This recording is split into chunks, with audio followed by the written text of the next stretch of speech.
चलो, तो क्रोमोसोम्स क्या है? कोई बताएगा क्या है chromosomes? At the time of cell division, चलो ठीक है, at the time of cell division the chromatin material get condensed to form chromosomes. आपको बताया था कि सेल जब खुद की तैयारी कर रही है, मतलब कौन सा, इंटरफेज न्यूक्लियस में जो क्रोमोसोम होता है उसी को क्या बोलते हैं बेटा अपन? क्रोमैटिन। इंटरफेज न्यूक्लियस में क्या बोलते हैं क्रोमोसोम को? क्रोमैटिन। वही क्रोमैटिन जब कंडेंस हो जाता है, जब सेल डिवीजन करने के लिए आता है तो वह कंडेंस हो जाता है, और कंडेंस होने के बाद उसी को क्या बोलने लगता है अपन? जल्दी बताओ। क्रोमोसोम। ये बात पहले बता चुका हूं मैं, है ना? तो देखो, at the time of cell division the chromatin material get condense. Condense मतलब वह छोटा होते जाता है, थिक होते जाता है ना, तो फॉर्म क्रोमोसोम्स। 10 क्रोमोसोम बोल सकते हैं अपन। 10 chromosome is highly condensed form of the chromatin, बोल सकते हैं ना? यस। आगे देखो, ये लगता है मैंने पढ़ा दिया था ये चीज। तो chromosomes are not visible during interphase. Chromosome को आप इंटरफेज में नहीं देख सकते क्योंकि क्या होता है, बहुत लंबा होता है और थिन होता है। But during different stage of cell division, लेकिन सेल डिवीजन जैसे जैसे आगे बढ़ेगा उसमें कंडेंसेशन होते जाता है और आपका क्रोमोसोम धीरे धीरे क्या होता है, विजिबल होते जाता है। ठीक है, किस फेज में जाके, ये सब आप पढ़ोगे सेल साइकिल में, किस फेज में जाके क्रोमोसोम पूरी तरह से विजिबल हो जाता है अच्छे से? जल्दी बताओ। मेटाफेज। कोई पूछे कि क्रोमोसोम का हमको साइज देखना है, शेप देखना है, लिख लेना है सब, साइज देखना है, शेप देखना है, तो किस फेज में देख सकते हैं सेल साइकिल को? तो क्या बोलोगे? मेटाफेज। ठीक है, तो मेटाफेज में अपन देख सकते हैं। तो chromosomes can be best studied at metaphase stage because size of chromosome is the shortest during metaphase, क्योंकि उसमें कंडेंसेशन कंप्लीट हो जाता है। दो तीन बातें लिख लो। मेटाफेज में क्या होता है? कंडेंसेशन गेट्स कंप्लीटेड, है ना? लिख लो, मेटाफेज में क्या होगा? Condensation of chromosomes gets completed, chromosome is the shortest and thickest. लिख लो, इस पेज में क्रोमोसोम कैसा होगा? शॉर्टेस्ट एंड थिकेस्ट, है ना? और तीसरा क्या लिखोगे? Morphology of chromosome. मॉर्फोलॉजी लिखो, morphology of chromosome, morphology of chromosome bracket में लिख लोगे शेप साइज, ये सब लिख लो। शेप साइज ब्रैकेट में क्या लिखोगे? Shape size can be best studied at metaphase. Morphology of chromosome can be best studied at metaphase. लिख लिया सबने? बोलो आगे। देखो, ये सारी बातें मैंने बता दी थी पिछले लेक्चर में। जितने भी क्रोमोसोम होंगे जो कब दिखाई देता है? जब वो डिवाइड कर रहा होता है। सब में क्या होगा? एक प्राइमरी कॉन्स्ट्रिक्शन होता है ना? उसको क्या बोलते हैं अपन? सेंट्रोमियर। और सेंट्रोमियर के साइड में मैंने बताया था कि दो डिस्क लाइक प्रोटीन होते हैं, उसको क्या बोलते हैं? काइनेटोकोर, है ना? तो इसका मतलब क्या हो गया? Centromeres hold 2 chromatids of a chromosome. देखो क्रोमैटिड किसको बोलते हैं? देखो ऐसे है क्रोमोसोम, आप ऐसा ही देखते हो ना डायग्राम में? जल्दी बताओ। Yes sir. है ना? ये जो है ना, ये इसको बोलते हैं एक क्रोमैटिड, इसको बोलते हैं दो। तो ये क्रोमोसोम में कितने क्रोमैटिड होते हैं? 2 क्रोमैटिड, है ना? इसको सिस्टर क्रोमैटिड बोलते हैं अपन। क्या बोलते हैं? Sister chromatid. एक ही क्रोमोसोम का जो दो, जितने भी ये क्रोमैटिड होंगे सबको क्या बोलेंगे अपन? सिस्टर। मान लो, ऐसा जरूरी नहीं कि हमेशा एक क्रोमोसोम के 2 ही क्रोमैटिड होते हैं, इसमें हम तीसरा बना दिए। ये तीनों को क्या बोलेंगे? जब तक आपका ये सेंट्रोमियर अलग नहीं होगा तब तक जितने भी क्रोमैटिड लगा लो सबको क्या बोलेंगे अपन? क्या बोलेंगे? Sister chromatid. क्लियर है? जल्दी बताओ। बोलो। हमारे बॉडी में जो क्रोमोसोम है उसमें कितने क्रोमैटिड होते हैं? 2। ठीक है, ठीक है। यस। तो देखो, तो सेंट्रोमियर ये दोनों क्रोमैटिड को होल्ड करके रख रहा है कि नहीं? एक क्रोमैटिड ए हो गया, दूसरा ए हो गया। दोनों क्रोमैटिड कहाँ जाके अटैच है? कौन इसको पकड़ के रखा हुआ है? सेंट्रोमियर। क्लियर है? जल्दी बताओ। यस देखो यहाँ पे ए नेम ऑफ ऑर्गेनिज्म दिया हुआ है, chromosome number in meiocyte. Meiocyte क्या होता है? लिख लो, सेल इन विच मियोसिस अकर। मियोसाइट किसको बोलते हैं? मियोसाइट। मियोसिस और साइट मतलब सेल। जिस सेल में मियोसिस होगा उस सेल को क्या बोलते हैं अपन? जल्दी बताओ। मियोसाइट, है ना? तो देखो, ह्यूमन में कितने क्रोमोसोम होते हैं? जल्दी बताओ। 46 है ना। और 23 pairs होती है। गैमीट में कितना होगा, गैमीट में 23। आपको बताया था, एक बात याद करो तो, जो भी गैमीट हो, गैमीट हमेशा कैसा होता है, हैप्लॉइड की डिप्लॉइड, हैप्लॉइड। गैमीट हमेशा कैसा होता है, हैप्लॉइड। हम लोग डिप्लॉइड है कि हैप्लॉइड है, डिप्लॉइड है ना। अभी तो हमारा गैमीट बनता है तो कैसा बनता है, हैप्लॉइड। कैसे बना हैप्लॉइड, इसमें क्या हो गया, मियोसिस। आई बात समझ, बोलो। Yes, sir. X X X Y, X X क्या है, male, sorry female, X Y क्या है, मेल। तो देखो एक्स एक्स में मियोसिस होता है, तभी ना सारे एग में क्या होता है, एक्स क्रोमोसोम। एक्स वाई में मियोसिस हुआ तो आधा में एक्स, आधा में क्या आएगा, वाई। तो हाफ, यहाँ पे दोनों साथ में है। अब देखो तो गैमीट में हाफ हाफ हो गया कि नहीं, जल्दी बताओ। Yes, sir. तो गैमीट में हमेशा मियोसिस के बाद आधा हो जाता है। तो यही बोल रहा है कि देखो ह्यूमन बीइंग में टोटल 46 क्रोमोसोम होता है। अगर 46 मतलब हम लोग डिप्लॉइड है, मतलब क्या हो गया, 2n इक्वल टू 46 हो गया। इसका मतलब n इक्वल टू क्या होगा, गैमीट n है तो n इक्वल टू क्या होगा, 46 बाई 2 इक्वल टू कितना होगा, 23। इसी तरह यह डेटा आपको याद रखना है, सबका दिया हुआ है ना। मेनली जो पूछता है आपको मैं बता दूं, किसका किसका पूछेगा, ह्यूमन बीइंग्स का पूछेगा, हाउस फ्लाई का पूछेगा, रैट उतना नहीं पूछता है, डॉग उतना नहीं पूछता है, कैट उतना नहीं पूछता है। जो जो बोल रहा हूँ उसको टिक कर लेना। फ्रूट फ्लाई पूछेगा, तो क्या क्या आपको, human beings, house fly, fruit fly, है ना। एप्पल का नहीं पूछेगा, राइस का पूछेगा, मेज का पूछेगा, पोटैटो का पूछेगा, अनियन का पूछेगा। तो याद रख लो, मतलब याद तो पूरा करना है, लेकिन मेनली ये तो इतना याद होना ही चाहिए। कौन कौन, human beings, house fly, fruit fly, rice, maize, potato and onion. Clear है, चलिए बताओ। Yes, sir. चलो अब देखो, the number of chromosomes in a gamete is called, क्या बोलेंगे, जीनोम, है ना। और a complete set of chromosomes inherited as a unit from one parent is known as genome. देखो सिंपल सी बात, आपके पेरेंट्स से आप में क्या आता है, गैमेट ही तो आता है, नहीं आता है। देखो मान लेते एक्स वाई मेल है, इसका क्या आया इधर से एक्स, इधर से क्या आएगा वाई, और फीमेल से क्या आएगा, जल्दी बताओ, एक्स। तो हमारे अंदर कौन आता है, फीमेल का एक्स और मेल का एक्स या वाई। जैसे मैं हूं मेल तो मेरे आया होगा पापा का क्या, वाई। आप हो फीमेल तो आपके अंदर क्या आया होगा, डैड का एक्स, है ना। तो मतलब क्या हुआ कि यह गैमीट ही तो पास होता है। तो याद रखना, कोई पूछे जीनोम, बहुत लोग कंफ्यूज होता है, जीनोम किसको बोलते हैं। जीनोम किसको बोलेंगे, जो गैमीट में जितने क्रोमोसोम होते हैं ना, अभी बताया गैमीट में कितने क्रोमोसोम होंगे, जितना उस इंडिविजुअल में क्रोमोसोम है, गैमीट में उसका क्या होगा, सीधा सीधा आधा। हम लोग में 46 है तो गैमीट में कितना होगा, 23, है ना। मान लो किसी में 14 तो उसके गैमीट में कितना होगा, 7। किसी में मान लो 25, किसी में मान लो 24 तो उसके गैमीट में कितना होगा, 12, है ना। तो उसी हाफ वाले कंडीशन को क्या बोलते हैं अपन, जल्दी बताओ, जीनोम। आई बात समझ, या इसी को हैप्लॉइड भी बोलते हैं। तो याद रखने का, the number of chromosomes in a gamete, और गैमीट में हमेशा नंबर ऑफ क्रोमोसोम क्या होता है, हाफ, इज कॉल्ड जीनोम। या बोल सकते हैं अ कंप्लीट सेट। एंड मतलब क्या हो गया, आपको बताया था हैप्लॉइड डिप्लॉइड कॉन्सेप्ट, याद है, पक्का बताया होगा। हैप्लॉइड किसको बोलते हैं, डिप्लॉइड किसको बोलते हैं, याद है। हैप्लॉइड में मैंने क्या लिखा था, हैप्लॉइड का definition, a complete set of chromosome is called haploid and two complete set of chromosome is called diploid। याद है, बताया था। जब दो कंप्लीट सेट हो, एक दो, तो इसको बोलेंगे डिप्लॉइड। जब एक ही कंप्लीट सेट हो तो इसको क्या बोलेंगे, हैप्लॉइड। हैप्लॉइड को हम लोग किससे रिप्रेजेंट करते हैं, एन से। तो वही तो लिख रहा है, a complete set of chromosome inherited as a unit. यही तो आता है पेरेंट से हम में, ठीक है। फ्रॉम वन पेरेंट, एक पेरेंट से आएगा, एक पेरेंट से दूसरा आएगा, अभी तो फिर से क्या बन जाता है, या तो एक्स एक्स या तो एक्स वाई, है कि नहीं, बोलो बोलो बेटा। Yes, sir. तभी एक्स एक्स बनता है ना। एक पेरेंट से आपका एक आएगा, एक पेरेंट से एक ही आएगा ना। देखो कितनी बार तो बता दिया, तुम लोग एनालाइज किया करो, एक्स एक्स एक्स वाई। तो मम्मी से दोनों थोड़ी आएगा, मम्मी से क्या आएगा, एक्स आएगा। पापा से भी दोनों थोड़ी आएगा, एक बार में एक ही आएगा ना। या तो एक्स आएगा, नहीं तो क्या आएगा, वाई आएगा, है कि नहीं। वही बात लिख रहा है कि a single set of chromosomes inherited as a unit from one parent is known as genome। A single human cell has approximately 2 metre long. बता चुका था आपको कि एक सेल को निकालोगे अगर ह्यूमन के, अगर उसके क्रोमोसोम को मेजर करोगे तो कितना होगा, 2 मीटर, है ना। लेकिन उसके न्यूक्लियस का साइज छोटा होता है, बताया था कि नहीं, चलिए बताओ। Yes, sir. एक कोई भी सेल उठा लो ह्यूमन का, लाखों सेल हमारे बॉडी में, किसी एक सेल को निकालो और उसके डीएनए को आप क्या करो, क्या करो, आप मेजर करो, तो डीएनए का लेंथ कितना होगा, लगभग 2 मीटर।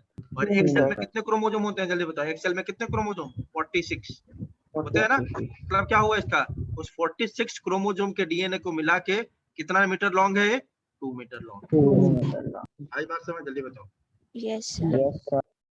वही लिखा हुआ, a single human cell has approximately 2 meter long thread of DNA distributed among its 46 chromosomes, है कि नहीं? वह 2 मीटर डीएनए किसका है? एक क्रोमोसोम का नहीं है। एक सेल में टोटल कितने क्रोमोसोम है बेटा? 46। जो 46 क्रोमोसोम के डीएनए को मिला देंगे तब इसका लेंथ कितना आएगा? लगभग 22 मीटर। ठीक है, क्लियर है? Yes, sir. Based on the position of the centromere, ये सबको पता है। सेंट्रोमियर के पोजीशन के बेसिस पे दो टाइप के क्रोमोसोम होते हैं। एक को क्या बोलते हैं बेटा अपन? टीलोसेंट्रिक। दूसरे को क्या बोलते हैं? एक्रोसेंट्रिक। तीसरे को क्या बोलते हैं? मेटासेंट्रिक। चौथे को क्या बोलते हैं? सब मेटासेंट्रिक। ये किसके बेसिस पे है? सेंट्रोमियर का पोजीशन कहाँ है। ठीक है, देखो कौन कौन सा है। पहला देखो, पहला क्या है? Telocentric. When the centromere is, telo means क्या हो गया? End. Telo means end. When the centromere is terminal or located at the tip of a chromosome. अब देखो ना, कुछ ऐसा हो, यहाँ पे एकदम सेंट्रोमियर कहाँ है बेटा? टिप पे इधर, है ना? तो किस शेप का क्रोमोसोम बन जाएगा? देखो तो आई शेप का, है ना? When centromere is terminal or located at the tip of chromosome. तो ऐसे को क्या बोलेंगे जल्दी बताओ? Telocentric. When the centromere is subterminal or located near the tip. देखो एकदम टिप पे नहीं है लेकिन टिप से थोड़ा नीचे है, यहाँ पे है। ऐसा करके दिखा रहा हूँ क्रोमोसोम, डायग्राम आप देखोगे। मान लो ये क्रोमोसोम है, क्रोमोसोम के टिप पे एकदम सेंट्रोमियर यहाँ पे प्रेजेंट है, तो इसको बोल देंगे टीलोसेंट्रिक। टिप से थोड़ा नीचे प्रेजेंट है, थोड़ा नीचे, तो क्या बोल देंगे जल्दी बताओ? एक्रोसेंट्रिक। अब एक्रोसेंट्रिक होगा तो देखो, तो ये मान लो क्रोमोसोम है, इसके टिप से थोड़ा नीचे है, तो आपको क्या दिखाई दे रहा है? जब ये सेंट्रोमियर है तो एक छोटा आर्म हो गया और एक क्या हो गया? लंबा आर्म हो गया कि नहीं? जल्दी बताओ। Yes. है ना? तो वही लिख रहा है, when the centromere is subterminal or located near the tip. In case of acrocentric chromosome, the centromere is situated close to its end, forming one extremely short and one very long arm. है कि नहीं? इस condition में एक बहुत छोटा आपको arm नजर आएगा और एक बहुत लंबा नजर आएगा कि नहीं? जल्दी बताओ। देखो, Yes, sir. याद रखो, सेंट्रोमियर है, यह पूरे स्ट्रक्चर को क्या बोला हमने? एक क्रोमैटिड है। क्या है बेटा? एक क्रोमैटिड। एक क्रोमैटिड में कितने आर्म है? 2 आर्म, एक ऊपर वाला एक नीचे, मतलब ये दोनों आर्म को मिला देते हैं तब क्या बोलते हैं अपन? क्रोमैटिड। ठीक है, ठीक है। तो देखो, अगर यह सेंट्रोमियर बीचों बीच होगा तो क्या होगा? दोनों आर्म इक्वल होगा, ऊपर वाला नीचे वाला, होगा कि नहीं? जल्दी बताओ। Yes, sir. तो इसको मेटासेंट्रिक बोलेंगे। अगर यह सेंट्रोमियर यहाँ से उठ के यहाँ आ गया तो इसका कारण क्या होगा? एक आर्म बहुत छोटा हो जाएगा, एक आर्म बहुत लंबा हो जाएगा कि नहीं? जल्दी बताओ। यस। तो इसको बोलेंगे एक्रोसेंट्रिक। ठीक है, अब अगला देखो, वही लिखा हुआ है metacentric. When the centromere is located in the middle, एकदम बीचों बीच होगा तो उसके कारण क्या होगा? 2 इक्वल आर्म बन जाएगा। और सब मेटासेंट्रिक, जब एकदम एंड पे भी ना हो, मतलब ये बीच से थोड़ा ऊपर हो, तो इसका कारण क्या होगा? एक लॉन्ग आर्म और एक छोटा आर्म बनेगा। अब देखो, बोलोगे सर एक्रोसेंट्रिक और सब मेटासेंट्रिक में क्या डिफरेंस है? दोनों में तो एक लॉन्ग आर्म बन रहा है, एक शॉर्ट आर्म। ध्यान दो क्या डिफरेंस है, देखो ध्यान देना बेटा। एक्रोसेंट्रिक में क्या हो रहा है? एक्रोसेंट्रिक में जो सेंट्रोमियर है वो टर्मिनल एंड से थोड़ा नीचे है बस, तो एक आर्म बहुत छोटा बनेगा, एक आर्म क्या बनेगा? बहुत लंबा बनेगा। आई बात समझ? जल्दी बताओ। Yes, sir. लेकिन सब मेटासेंट्रिक में क्या हो रहा है? जो मिडल है, सेंटर है ना, उससे थोड़ा आगे है बस। यहाँ पे भी छोटा आर्म लंबा आर्म बनेगा, लेकिन ऐसा नहीं होगा कि ये बहुत छोटा हो गया, एक बहुत लंबा हो गया। यहाँ पे मान लो यह हो गया 2 मीटर का तो यह होगा 3 मीटर का। लेकिन एक्रोसेंट्रिक में क्या है? एक है 1 मीटर का तो दूसरा कितने मीटर का हो गया? मान लो 5 मीटर का। बात समझ में आई कि नहीं? जल्दी बताओ। Yes sir. चलो देखो, डायग्राम देखोगे ना, एकदम क्रिस्टल क्लियर हो जाएगा डायग्राम, बेहतरीन। अब देखो, the ratio of length of the long arm to the short arm of a chromosome is called arm ratio. क्या बोल रहा है? जो रेशियो निकालोगे आप शॉर्ट आर्म का और लॉन्ग आर्म का, तो आर्म रेशियो उसको बोलते हैं क्या अपन? Arm ratio. आर्म पहले समझ में आया बेटा किसको बोलते हैं? Yes. Yes, ये sir. देखो, Yes, sir. ध्यान देना, अगर मैं बोलूं इसमें कितने आर्म है तो क्या बोलोगे? इस क्रोमोसोम में कितने आर्म है? 4. 4 आर्म है, देखो ना, 4. एक ए, दूसरा ए, तीसरा ए और चौथा ए। मैं पूछूं इस क्रोमोसोम में कितने क्रोमैटिड है, तब क्या बोलोगे? 2. 2 क्रोमैटिड। आई बात समझ? 2 आर्म Yes. मिलकर एक क्रोमैटिड बनाता है। देखो, ये ऊपर वाला नीचे वाला दोनों को मिला दो तो एक क्रोमैटिड हो गया। अब देखो, आर्म रेशियो क्या हो गया? एक ratio of long arm to short arm. याद रखना, नीट में 2019 में क्वेश्चन पूछा था। मान लो ये देखो, यह है आपका, देखो दिखाई दे रहा है बेटा, ये दिख रहा है, ये देखो कौन सा है, ये कौन सा क्रोमोसोम है, जल्दी बताओ। एक्रोसेंट्रिक। Acrocentric. एक्रोसेंट्रिक। देखो एंड से थोड़ा नीचे है सेंट्रोमियर, तो देखो तो एक छोटा आर्म बना और एक बहुत लंबा आर्म बन गया कि नहीं, जल्दी बताओ, बोलो। Yes, sir. छोटे आर्म को हमेशा हम क्या बोलते हैं बेटा, पी, और लॉन्गर आर्म को हमेशा क्या बोलते हैं, जल्दी बताओ, पी क्यू। छोटे आर्म को हमेशा क्या बोलेंगे, पी, लॉन्गर आर्म को हमेशा क्या बोलेंगे, क्यू। अब भूल जाओगे तो याद रखना, क्यू से मान लो क्वीन, क्यू से क्या है, क्वीन, तो क्वीन लार्ज होती है कि नहीं, घर में क्वीन सबसे ज्यादा बड़ी होती है ना, तो एक क्यू से क्वीन समझ लेना। मतलब क्वेश्चन पूछा हुआ था कि पी और क्यू क्या रिप्रेजेंट करता है, तो पी रिप्रेजेंट करता है कौन सा आर्म, स्मॉल आर्म, और क्यू रिप्रेजेंट करता है कौन सा आर्म, लार्ज आर्म। Large. ठीक है, और और इसी दोनों का रेशियो, इसी दोनों का रेशियो निकालोगे, ठीक है, पी और क्यू का रेशियो निकालोगे तो क्या बोलते हैं उसको, जल्दी बताओ, आर्म रेशियो, है ना। अब खुद से दिमाग लगा सकते हो, arm ratio is maximum in कौन से क्रोमोसोम में, एक्रोसेंट्रिक। क्यों, क्योंकि एक्रोसेंट्रिक में देखो, एक्रोसेंट्रिक में क्या है, एक बहुत लंबा है, तो मान लो लंबा वाला है 10 और छोटा वाला है 2, तो कितना रेशियो आ गया, 5 आया कि नहीं, Yes. 10 डिवाइडेड बाई 2, हमेशा लार्ज को स्मॉल से डिवाइड करेंगे, तो 10 डिवाइड 5 आ गया। अब देखो देखते हैं ये वाला, देखो सब देखो, यह मेटासेंट्रिक है, देखो एकदम दोनों आर्म इक्वल है कि नहीं, जल्दी बताओ। Yes, जब सेंट्रोमियर बीचों बीच हो, जब सेंट्रोमियर बीचों बीच हो, तो उस क्रोमोसोम को क्या बोलते हैं, मेटासेंट्रिक। इसके दोनों आर्म क्या होंगे, इक्वल होंगे। उसके बाद देखो, जब सेंट्रोमियर मिडल से थोड़ा ऊपर हो जाए, तो एक छोटा आर्म प्रोड्यूस होगा, एक थोड़ा क्या होगा बेटा, लंबा होगा, तो इसको क्या बोलेंगे, सब मेटासेंट्रिक। सब मतलब क्या होता है, मेटा मीन्स मिडल, सब मीन्स मिडल से थोड़ा नीचे, तो ये मिडल में ना होके मिडल से थोड़ा नीचे है, इसलिए इसको बोल दिया सब मेटासेंट्रिक। यहाँ पे एक शॉर्ट आर्म होगा और एक क्या होगा, जल्दी बताओ, लॉन्ग आर्म, है ना। Long arm. एक्रोसेंट्रिक का बोलेंगे जब सेंट्रोमियर एंड से थोड़ा नीचे हो, यहाँ पे क्या था, बीच से थोड़ा ऊपर था, लेकिन एक्रोसेंट्रिक में क्या है, एंड से थोड़ा नीचे है, मतलब एंड के साइड में ही है, पूरा एंड पे नहीं है लेकिन उसके थोड़ा नीचे है, तो इसमें एक आर्म बहुत छोटा हो जाएगा और एक आर्म बहुत क्या हो जाएगा, लंबा हो जाएगा। डिफरेंस समझ में आ रहा है इन दोनों में, इसमें एक आर्म छोटा होगा लंबा होगा, मान लो छोटा वाला आर्म 3 है तो लंबा वाला 4 है, ज्यादा डिफरेंस नहीं होगा।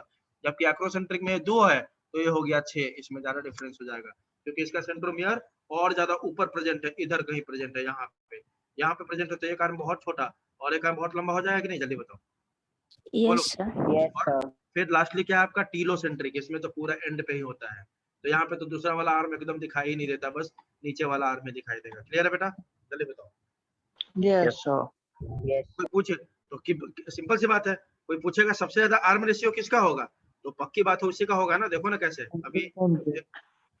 अभी थोड़ा बहुत मैथ जानते हो तो अभी बताता हूँ, देखो सबका एग्जांपल लेके देखते हैं। मेटासेंट्रिक, मेटा में तो दोनों बराबर है ना, जल्दी बताओ, Yes. बराबर है ना, तो ये 2 है तो ये 2 है, तो दोनों का रेशियो क्या आएगा, 2/2, कितना, 1। चलो इसमें एक थोड़ा छोटा एक ज्यादा है, तो ले लेते हैं छोटा वाला को, ले लेते हैं कितना, 1, 2 ले लो। सुनो, छोटा वाला को 2 ले लेते हैं और बड़ा वाला को कितना ले लेते हैं, 4, 4 ले लेते हैं, 4 है ना, ये क्या होगा, 4/2 क्या हो जाएगा इसका रेशियो। देखो तो एक से मेटासेंट्रिक से ज्यादा किसका होगा, सब मेटासेंट्रिक का। अब इसका लेते हैं, इसका लेते हैं, इसका तो 2 से भी, इसका ले लेते हैं, इसका भी 2 लेते हैं समझने के लिए, ये 2 है लेकिन इसके कंपैरिजन में हो गया 6, तो अब कितना होगा, 6/2 कितना हो गया रेशियो, देखो तो 3। इसमें तो दूसरा वाला दिखाई नहीं देता, तो इसको तो हटा ही दो, तो सबसे ज्यादा रेशियो आपको किसका नजर आएगा, Acrocentric. एक्रोसेंट्रिक। क्लियर है बेटा, चलिए बताओ। Clear है. चलो आगे देखो, और भी डायग्राम आपको दिखेंगे, देखते जाओ। पॉइंट्स टू रिमेंबर, देखो ये एनसीईआरटी में नहीं है लेकिन इस बात को आप ध्यान से याद रखोगे, पूछ लेता है। कैरियोटाइप क्या होता है, एडियोग्राम क्या होता है, बहुत इंपॉर्टेंट पॉइंट है। Karyotype is external morphology of all chromosomes of a cell which is specific for each species of living organism. 2-3 बातें इसमें आगे। कैरियोटाइप क्या है, external morphology of all chromosome, मतलब बाहर से आपको क्रोमोसोम जैसा दिखाई देता है, बताया था ना मॉर्फोलॉजी किसको बोलते हैं, जो बाहर से देख के बता दो, जैसे वो टॉल है वो छोटा है, वो मोटा है, वो गोरा है, उसको मॉर्फोलॉजी बोलते हैं। तो क्रोमोसोम का अंदर का स्ट्रक्चर नहीं, कैरियोटाइप में हमें क्या पता चलता है, क्रोमोसोम का बाहर का स्ट्रक्चर। बात समझ में आई? तो कैरियोटाइप Yes, क्या है sir. आपका? कैरियोटाइप क्या है? एक्सटर्नल मॉर्फोलॉजी है, पहली बात ये हो गई। अब जो कैरियोटाइप होता है ना, हर स्पीशीज का, जैसे ह्यूमन ह्यूमन में 46 क्रोमोसोम है, तो हमारा कैरियोटाइप डॉग से अलग होगा कि नहीं होगा, जल्दी बताओ। Yes, sir. कैरियोटाइप क्या है? सीधा सीधा Yes, sir. हमारे क्रोमोसोम का मॉर्फोलॉजी। तो हमारे में 46 क्रोमोसोम है, तो हमारे क्रोमोसोम का मॉर्फोलॉजी डॉग के मॉर्फोलॉजी से अलग होगा कि नहीं होगा? कैट से अलग होगा कि नहीं? डॉग का कैट से अलग होगा कि नहीं? होगा। Yes, yes, sir. कैट का एलिफेंट से अलग होगा कि नहीं? Yes, sir.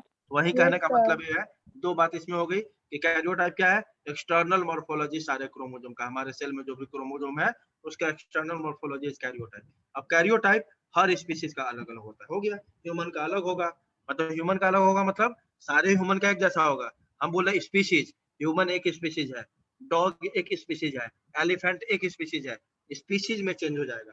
अगर मेरा आपका देखे तो कैरियोटाइप एक ही आएगा, है ना? लेकिन अगर मेरा और किसी डॉग का मिला तो पूरा अलग हो जाएगा, क्योंकि दोनों स्पीशीज अलग अलग हो गए, है कि नहीं? जल्दी बताओ। Yes, Yes, sir. sir. Yes, sir. Karyotype can be studied in, अब यही देखो, अभी तो बताया था, क्या पूछा?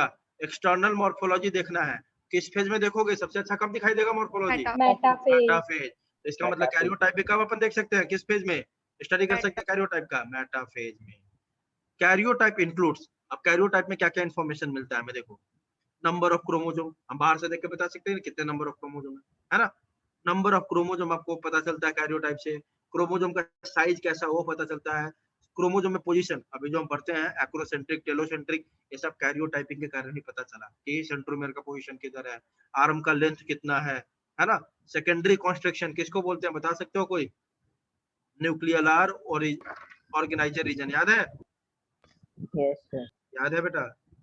न्यूक्लियोलस में पढ़ाया था कि न्यूक्लियस क्रोमोसोम से एक पॉइंट पे अटैच होता है, उस रीजन को बोलते हैं न्यूक्लियोलर ऑर्गेनाइजर रीजन, या उसी को बोलते हैं क्या अपन? सेकेंडरी कॉन्स्ट्रिक्शन, याद है? Yes, sir. Yes. देखो और sir primary constriction centromere. Centromere, ठीक है बेटा? Okay. देखो ना यहाँ पे डायग्राम में दिख रहा है, ये देखो, दिस इज प्राइमरी कॉन्स्ट्रिक्शन। और ये देखो यहाँ पे, यही क्या आपका, ये नहीं है, ये तो आपका सैटेलाइट डीएनए है। यहाँ पे दिख रहा है एक डंडा सा, ये बीच में, ये बीच वाला, ये डायग्राम गलत है बेटा, समझ लेना। ये एनसीईआरटी में भी आपके गलत दिया हुआ है। सेकेंडरी कॉन्स्ट्रिक्शन ये वाला, ये बीच में डंडा दिख रहा है, ये देखो ना, छोटा सा स्टॉक, दिस वन ऐसे दिख रहा है ना, ऐसे ऐसे है, तब इसके ऊपर एक गोला बना हुआ है, दिख रहा है? बोलो। Yes, sir. हाँ. ये जो बीच वाला है ना, ये छोटा सा, ये बीच वाला, ये छोटा सा, वह है सेकेंडरी कॉन्स्ट्रिक्शन। और सेकेंडरी कॉन्स्ट्रिक्शन के ऊपर जो भी डीएनए होता है ना, उसको अपन क्या बोल देते हैं? Satellite DNA. देखो यह हो गया मेन आपका, ये प्राइमरी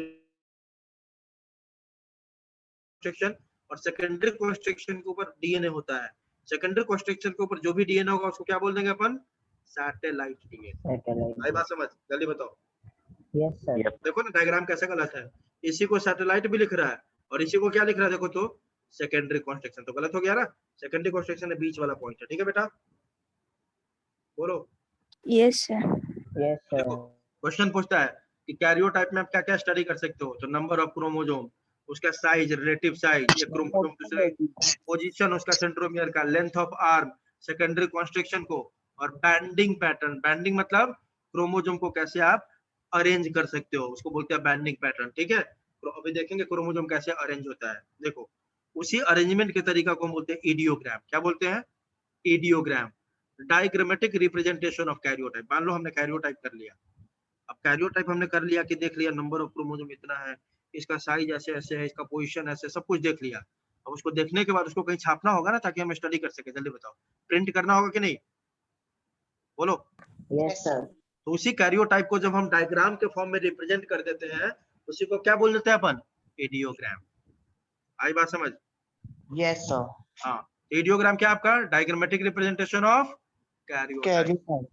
इडियोग्राम अब पूछेगा कि कैसे हम अरेंज करेंगे, तो हमने क्या क्या देखा कैरियोटाइप में? नंबर ऑफ क्रोमोसोम, उसका साइज, उसका पोजीशन, सब कुछ देखा। हम इडियोग्राम में मान लो कि एक डायग्राम बनाना है, तो कुछ तो आप तय करोगे ना कि सबसे पहले लार्ज क्रोमोसोम को रखना है कि स्मॉल क्रोमोसोम को रखना है कि बीच वाला, ये सब कुछ पैटर्न तय करोगे ना? जल्दी बताओ। Yes, sir. ऐसे तैसे तो नहीं रख दोगे। इडियोग्राम में हमेशा कैसे रखना है, बहुत इंपॉर्टेंट क्वेश्चन है, बार बार पूछता है। In idiogram chromosomes are arranged in which order, देखो डिक्रीजिंग ऑर्डर ऑफ साइज, मतलब कि मान लो इडियोग्राम हम बना रहे हैं, डायग्राम, तो सबसे पहले कौन सा क्रोमोसोम होगा, सबसे लॉन्ग वाला, फिर उससे छोटा उसके बाद, उससे छोटा उसके, डिक्रीजिंग ऑर्डर समझते हो ना, लार्जर टू स्मॉलर, सबसे छोटा सबसे छोटा सबसे लास्ट में होगा। भाई बात समझ, जल्दी बताओ बेटा। Yes, sir. और एक चीज बताओ, जब कैरियोटाइप सब स्पीसीज के लिए स्पेसिफिक है, मतलब अलग अलग है, तो इडियोग्राम भी सबके लिए स्पेसिफिक होगा कि नहीं, जल्दी बताओ। Yes, sir. देखो ह्यूमन का इडियोग्राम दिखा रहा हूँ आपको, देखो हम लोग के बॉडी में सबसे लंबा क्रोमोसोम कौन है बेटा, क्रोमोसोम नंबर 1। उसके बाद कौन है, देखो क्रोमोसोम नंबर 2 3 4, जैसे आप आगे बढ़ोगे इस साइज के बेसिस पे अरेंज किया गया है। देखो तो जैसे जैसे आगे बढ़ रहे हैं, जैसे जैसे अपन आगे बढ़ रहे हैं, साइज घट रहा है कि नहीं, जल्दी बताओ। Yes, Yes, sir. sir. Yes, sir. देखो इस स्टडी को कि सेंट्रोमियर यहाँ है या लॉन्ग आर्म है, शॉर्ट आर्म है, इसको कैरियोटाइप बोलते हैं, और उसी को हम डायग्राम बना दिए तो उसको क्या बोल दिया हम, इडियोग्राम बोल दिए। Ideogram. देखो रेडियोग्राम में हमेशा किस ऑर्डर में अरेंज करना है, decreasing Decreasing order of order. Size, है ना, डिक्रीजिंग साइज के बेसिस पे। तो Yes. कुछ आपके बॉडी में सबसे लॉन्ग क्रोमोसोम कौन है, तो क्या बोलोगे, क्रोमोसोम नंबर 1। देखो 1 है, 2 3 4 5 ऐसे करके कितने क्रोमोसोम हमारे बॉडी में, 23। तो देखो 22 क्रोमोसोम हमारे बॉडी में क्या होता है बेटा, ऑटोजोम्स, पता है। Yes, sir. और एक पेयर क्या होता है आपका, सेक्स क्रोमोसोम, है ना। फीमेल में कौन सा सेक्स क्रोमोसोम होता है, एक्स, और मेल में एक्स वाई, क्लियर है। एक्स वाई अलग ही अपना, ठीक है, एक्स वाई को हम अलग से दिखाते हैं डियोग्राम पे।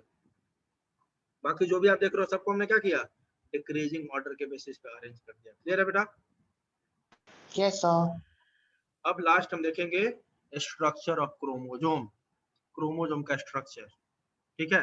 तो आप 2-3 बात तो अब समझ गए, पढ़ते पढ़ते 2-3 बातें तो हम देख लिया हमने, कि क्रोमोसोम में क्रोमैटिड होगा, क्रोमोसोम में सेंट्रोमियर होगा, क्रोमोसोम में सेकेंडरी कॉन्स्ट्रिक्शन होगा, क्रोमोसोम में सैटेलाइट डीएनए होगा। ये सब देखते देखते इतना बात हमें पता चल गया कि नहीं, जल्दी बताओ। Yes, sir. वही हम देखते हैं क्रोमोसोम में क्या क्या प्रेजेंट होता है। तो सबसे पहला तो क्या देखेंगे, क्या होता है क्रोमोसोम में, chromatid. Chromatid. At metaphase stage, each chromosome is consist of 2 cylindrical structures called क्या, chromatids। अब मेटाफेज स्टेज क्यों बोला, उससे पहले नहीं होता है, होता है उससे पहले भी, लेकिन दिखाई कब देगा अच्छे से क्रोमैटिड आपको, मेटाफेज में, है ना। तो मेटाफेज में हर क्रोमोसोम में कितने क्रोमैटिड दिखाई देंगे बेटा आपको, 2 क्रोमैटिड। आई बात समझ, जल्दी बताओ, बोलो। Yes, sir.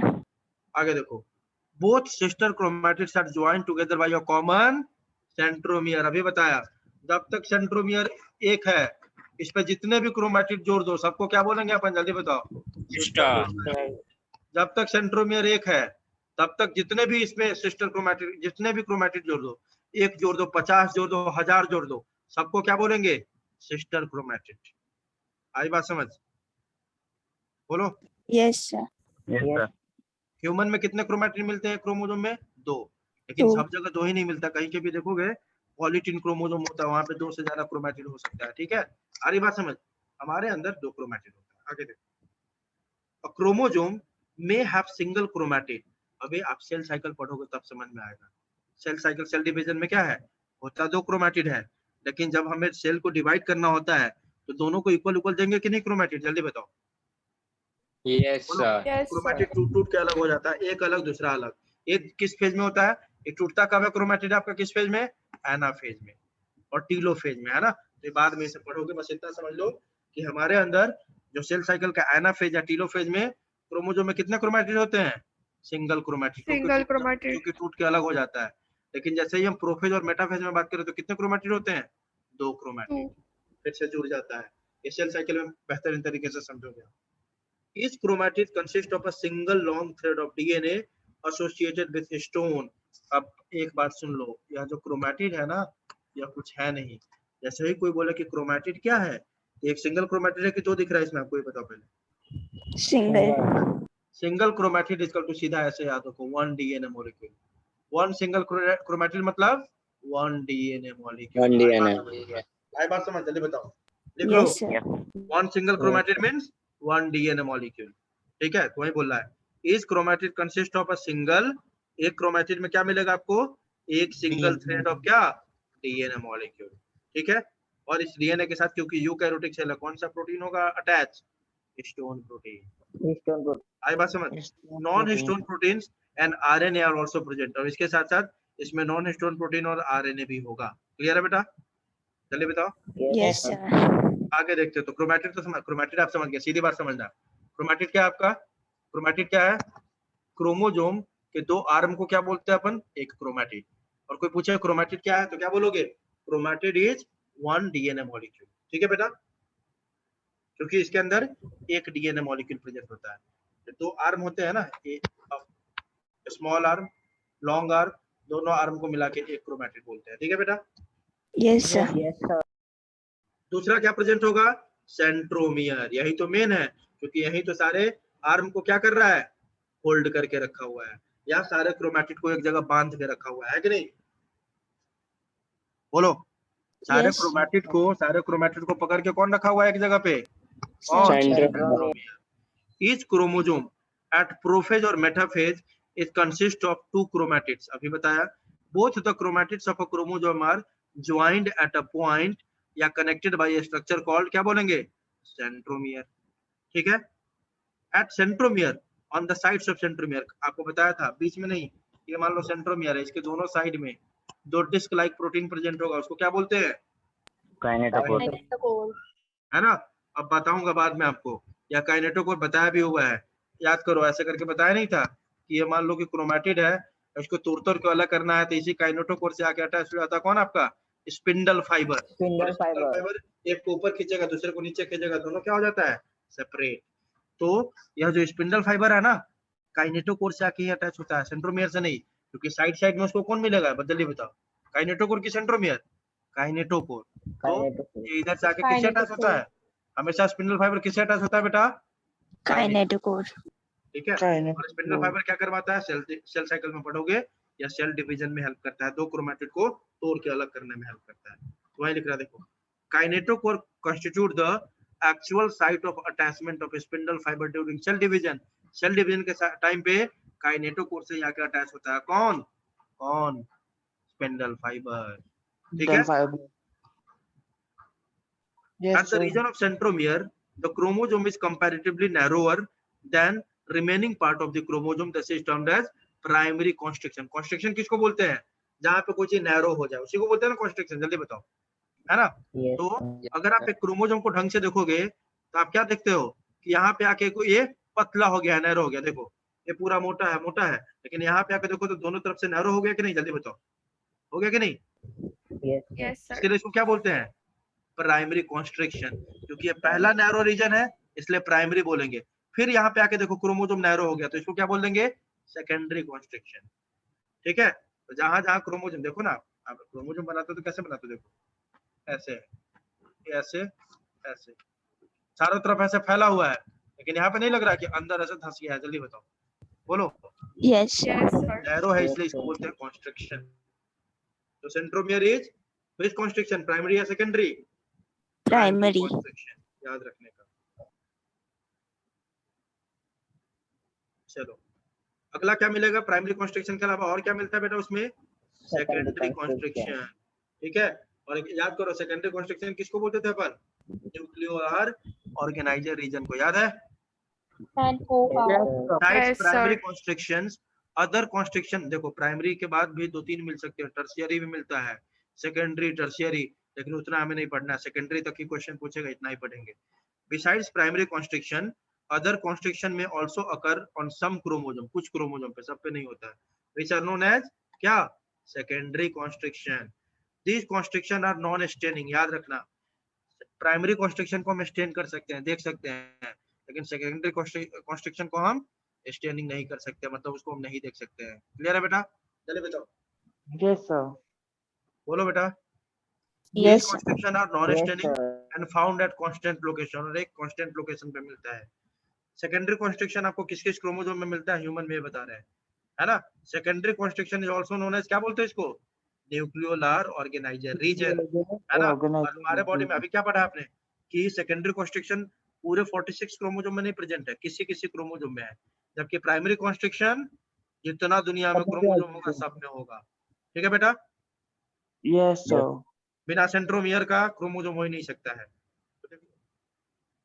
हमारे बॉडी में हमारे किस किस क्रोमोसोम में सेकेंडरी कंस्ट्रक्शन प्रेजेंट है? देखो, chromosome number 13, chromosome number 14, chromosome number 15, chromosome number 21 and chromosome number 22। इतना ही पे मिलता है सेकेंडरी कंस्ट्रक्शन, बाकी में बस कौन होगा? Primary constriction. Primary. चलो, ये देखो बताया ना, ये सेंट्रोमियर है, ये देखो साइड में दो डिस्क लाइक प्रोटीन अटैच है, इसको क्या बोलेंगे बेटा? Kinetochore. काइनेटोकोर। और काइनेटोकोर से कुछ फाइबर देखो आके अटैच है, फाइबर को क्या बोलते हैं? Spindle fibre. और देखो यह दो क्या है इसका? Sister chromatid. क्लियर बेटा? Yes, Yes, sir. Please. sir. आगे देखो, दूसरा एक और देख लो, ये देखो, ये सिंगल सिंगल क्रोमोसोम है, देखो होमोलोगस, और साइड साइड में क्या है आपका? Disc like protein, that is called kinetochore, है ना? ये सिंगल सिंगल है इसलिए अकेले दिखा रहे हैं। अब दोनों देखो, ये दोनों का रेप्लिकेशन हुआ। रेप्लिकेशन क्या हुआ? रेप्लिकेशन मतलब दोनों अपना अपना क्या बनाया? कॉपी। रेप्लिकेशन क्या होता है जल्दी बताओ? कॉपी बनाना, यही होता है ना? Yes, sir. और Yes, देखो, sir.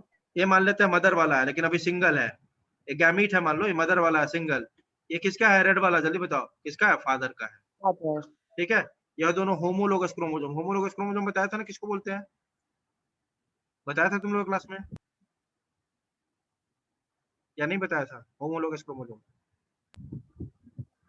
Sir, I think नहीं बताया था. देखो, होमोलोगस मतलब होता है, होमो मतलब क्या हो गया? सेम। जिस क्रोमोसोम का सेम स्ट्रक्चर होगा ना, जैसे देखो हमारे बॉडी में, एक चीज बताओ, कितने पेयर ऑफ क्रोमोसोम है बताओ? 23 पेयर। 23 pairs. एक पेयर तो हटा दो, वो सेक्स क्रोमोसोम है ना? जो 22 पेयर है उसको क्या बोलते हैं बेटा अपन? ऑटोसोम्स। पता है ना? जो हमारे बॉडी में 23 पेयर है ना, 23 पेयर में से 22 पेयर को क्या बोलते हैं अपन? जल्दी बताओ। ऑटोसोम। Autosomes. और एक पेयर को क्या बोलते हैं? Sex chromosome. Exome. ठीक है? ऑटोसोम ना सब में सेम ही होता है, हम में, आप में, मेल हो फीमेल हो सब में सेम, केवल सेक्स क्रोमोसोम में डिफरेंस होता है। फीमेल में क्या होगा? XX, और मेल में क्या हो जाएगा? XY। ठीक है?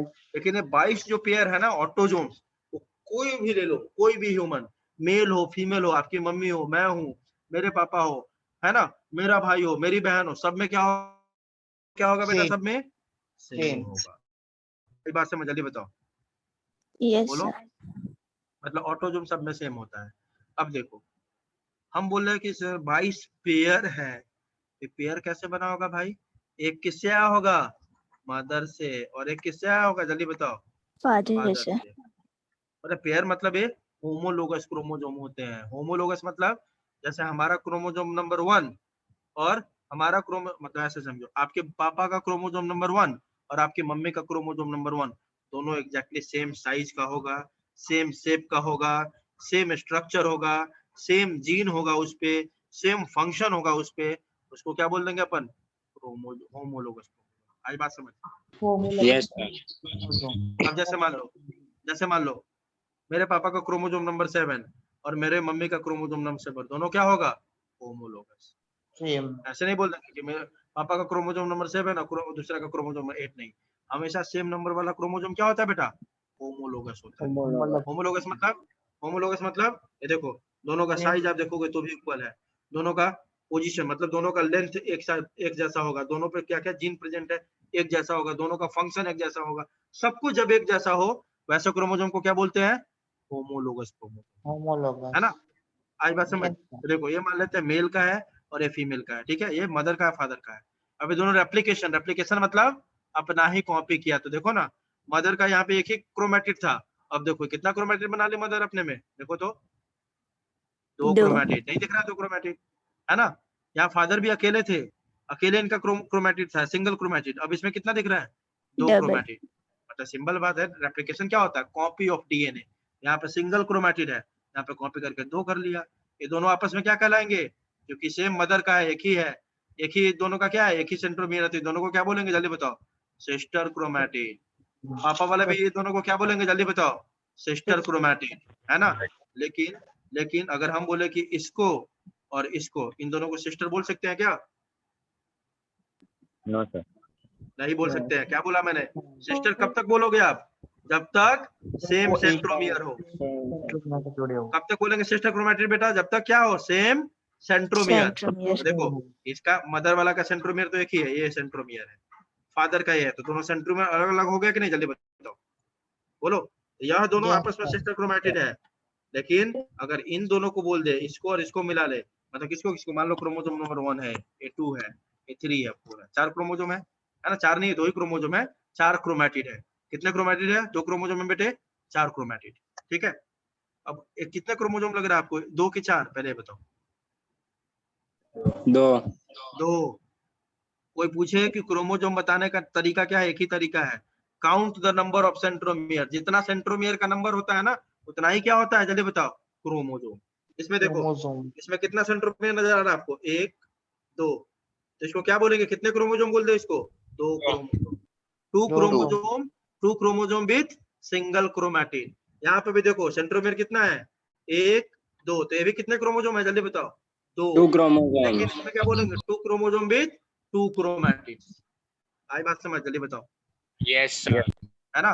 क्रोमोसोम नंबर काउंट करने का तरीका क्या है, सेंट्रोमियर का नंबर काउंट कर लो, जितना सेंट्रोमियर उतना वहां पे क्रोमोसोम है। तो देखो यहाँ पे यह दोनों आपस में सिस्टर क्रोमैटिड है, 3 4 भी आपस में सिस्टर क्रोमैटिड है, लेकिन जैसे ही मैं बोलूं 1 और 3, तो इन दोनों को मिलाकर क्या बोलते हैं, नॉन सिस्टर क्रोमैटिड। क्या बोलेंगे, नॉन सिस्टर। Sister chromatin. मैं पूछूं 2 और 3 को तो क्या बोलोगे, नॉन सिस्टर Non-sister chromatin. मैं बोलूं 2 और 4 को तो क्या बोलोगे, नॉन सिस्टर क्रोमैटिन। मैं बोलूं 1 और 4 को तो क्या बोलोगे, नॉन सिस्टर क्रोमैटिन।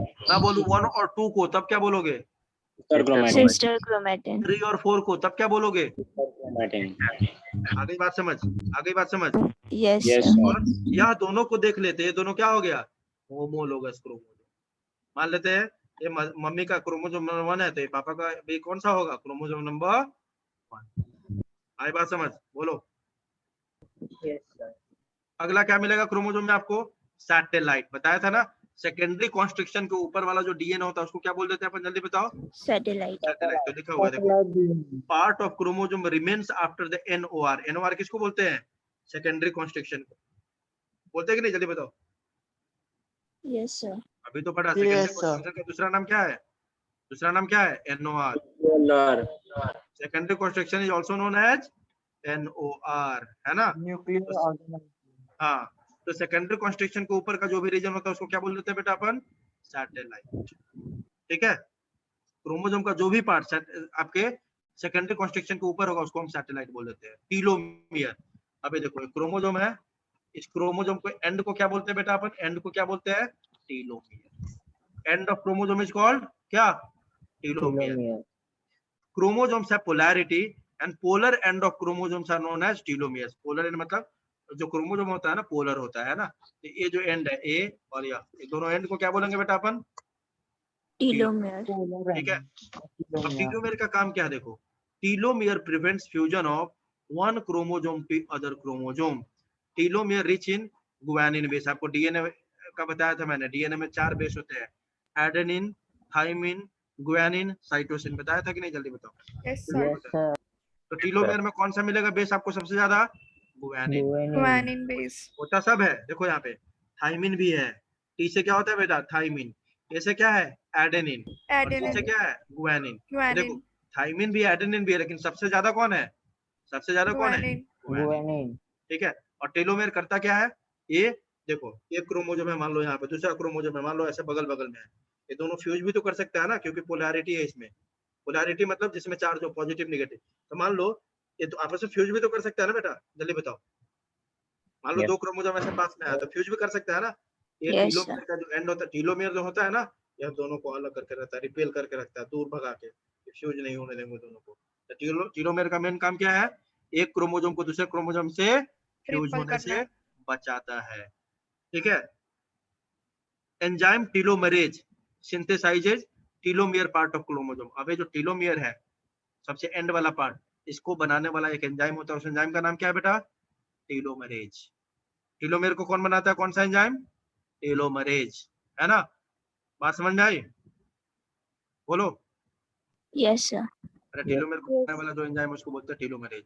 और ये एंजाइम क्या है आपका, राइबोन्यूक्लियोप्रोटीन। राइबोन्यूक्लियोप्रोटीन मतलब ribosomes plus nucleic acid plus क्या, प्रोटीन। Protein. ठीक है। Telomeres of chromosome become shorter during aging process. जैसे जैसे एज बढ़ता है ना, तो टीलोमियर क्या होता है बेटा, क्या होते जाता है, छोटा होते जाता है। क्लियर है? जल्दी बताओ। Yes, sir. ये देखो, आप देखो डायग्राम में सब पता चलेगा। यह सेंट्रोमियर है, यह देखो, यह सेंट्रोमियर को क्या बोलते हैं अपन, जल्दी बताओ। प्राइमरी कॉन्स्ट्रिक्शन, या देखो ये बीच में जो छोटा सा ये दिख रहा है सेकेंडरी कॉन्स्ट्रिक्शन, और सेकेंडरी कॉन्स्ट्रिक्शन के ऊपर जो भी पार्ट ऑफ क्रोमोसोम होता है उसको क्या बोल देते हैं अपन, Satellite. ठीक है बेटा, ठीक है। अब देखो इसमें सारा स्ट्रक्चर आपको दिख जाएगा। इसमें schematic diagram of double chromatid chromosome, दो क्रोमैटिड है इसमें, देखो आप दिख रहा होगा आपको। ये देखो, दिस वन इज सेंट्रोमियर, यहाँ पे क्या है बेटा, ये क्या है आपका, ये this point is centromere. Centromere. अब सेंट्रोमियर के दोनों साइड पे दो डिस्क लाइक प्रोटीन अटैच है, इसको क्या बोलते हैं, एक ये और एक ये, इसको क्या बोलते हैं, काइनेटोकोर, है ना। जो क्रोमोसोम है, क्रोमोसोम के एंड को क्या बोलते हैं अपन, जल्दी बताओ, टीलोमियर, है ना, इधर भी टीलोमियर है, ठीक है। उसके बाद देखो एक जगह पे और आके कॉन्स्ट्रिक्शन हो गया, उसको क्या बोलेंगे अपन, सेकेंडरी कॉन्स्ट्रिक्शन, और सेकेंडरी कॉन्स्ट्रिक्शन के आगे जो भी क्रोमोसोम का पार्ट है उसको क्या बोल देते हैं, सैटेलाइट। क्लियर है बेटा? Yes. अच्छा, आपका चैप्टर क्या हो गया, द एंड, ठीक है।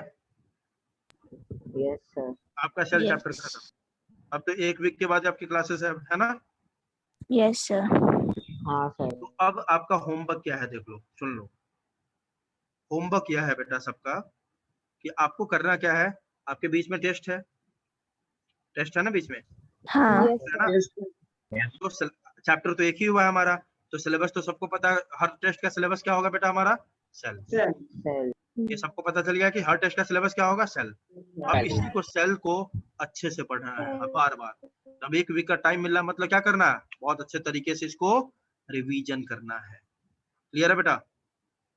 बोलो। Yes, sir. अब कोई डाउट है किसी को तो पूछो। सर ये जो सेकेंडरी कॉन्स्ट्रिक्शन होता है, हाँ, वो कोई भी एक ही साइड में होता है? कोई जरूरी नहीं है। आ रही बात समझ? Okay sir.